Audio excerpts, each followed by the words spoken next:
Does the government subscribe to this view that Muslims as a group cannot be trusted and they think negatively? Third point, sir.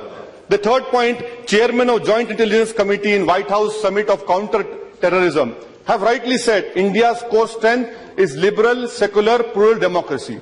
But I would like to know from the government that will this government, if it believes in secular, plural democracy, will it appeal against the trial court judgment of December 30 from the Mumbai trial court, which had given a leeway, a temporary leeway to the ruling party president? Will Kausar B, who's my sister, who was raped, drugged and murdered and her body was burned and thrown into a river, will this government, which talks about maximum governance, minimum whatever it is, will you appeal against that trial court judgment? I would like to know from the government through you, sir, when you talk about that Sabka Saath, Sabka Vikas is your basic tenet of your government, why is it? And when you talk about freedom of religion, February 17 Prime Minister's statement, freedom of religion, but within a week, his spiritual, his intellectual, his ideological guru made an obnoxious statement about a Nobel laureate. We want to know from you to the government, where does the truth lie? Does the truth lie with the Prime Minister of the Constitution?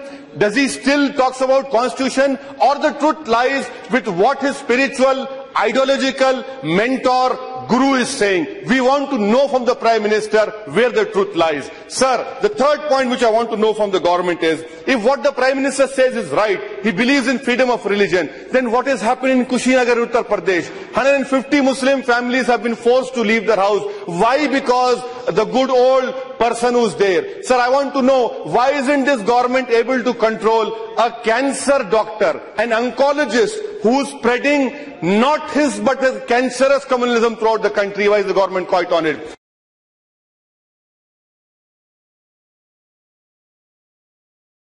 आदरणीय सभापति महोदय जी, हमारे देश में राजनीतिक कारणों से संप्रदाय का जहर घुलता चला जा रहा है और आज से नहीं चला जा रहा है, लंबे अरसे से चला जा रहा है, जिसने देश को तबाह करके रखा हुआ है, दिलों को तोड़ने का काम किया है।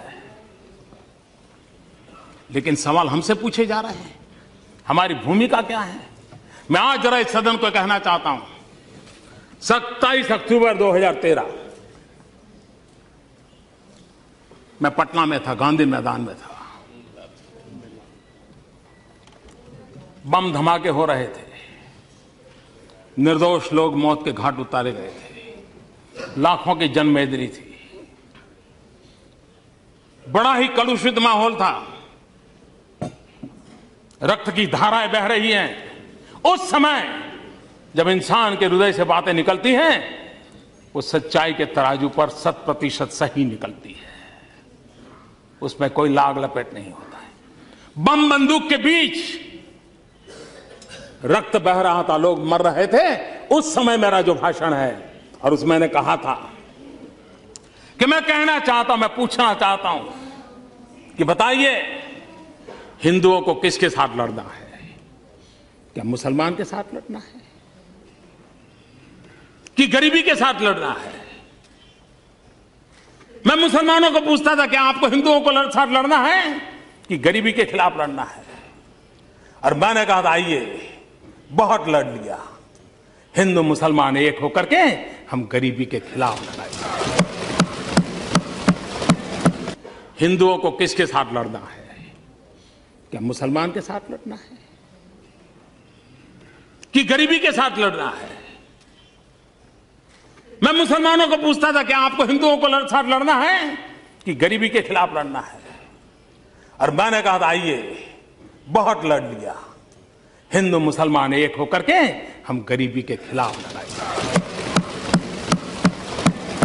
पटना के गांधी मैदान में बम बंदूक और पिस्तौल और गोलियों के बीच में उठाई हुई आवाज है। भारत को प्रेम करने वाले हर व्यक्ति के लिए ये बात साफ है, यह दाइश विविधताओं से भरा हुआ है। विविधता में एकता, यही हमारे देश की पहचान है, यही हमारी ताकत है। हम एक रूपता के पक्षकार नहीं है। हम एकता के पक्षकार हैं और सभी संप्रदायों का फलना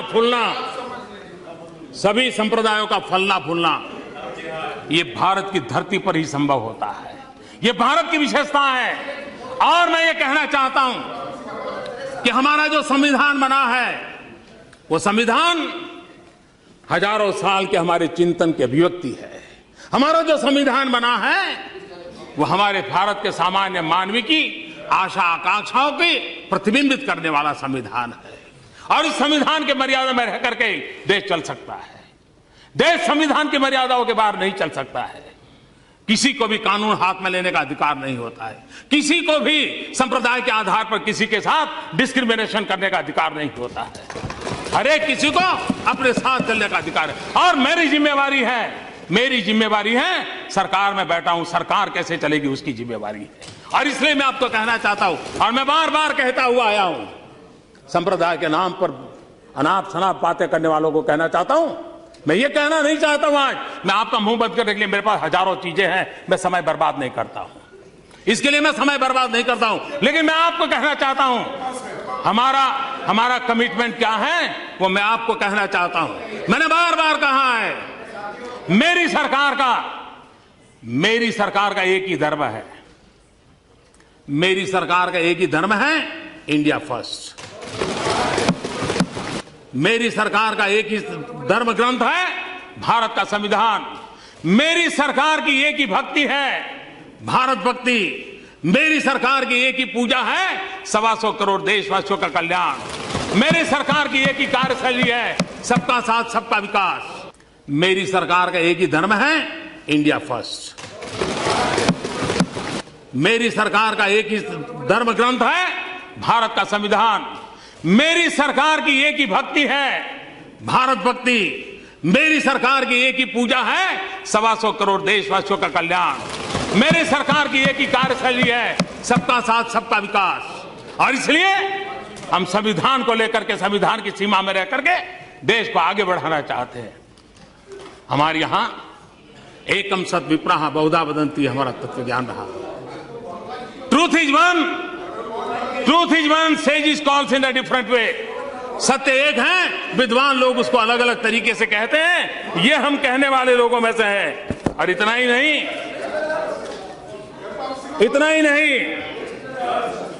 यही देश है जहां गुरु नानक देव ने क्या कहा है। गुरु नानक देव ने कहा है सब में ही रब रेहिया प्रभु एकाई। सब में ही रब रेहिया प्रभु एकाई। पेख पेख Nanak बिगसाई। The one God pervades within all, beholding him in all, Nanak in delighted। ये हमारा तत्व ज्ञान रहा है।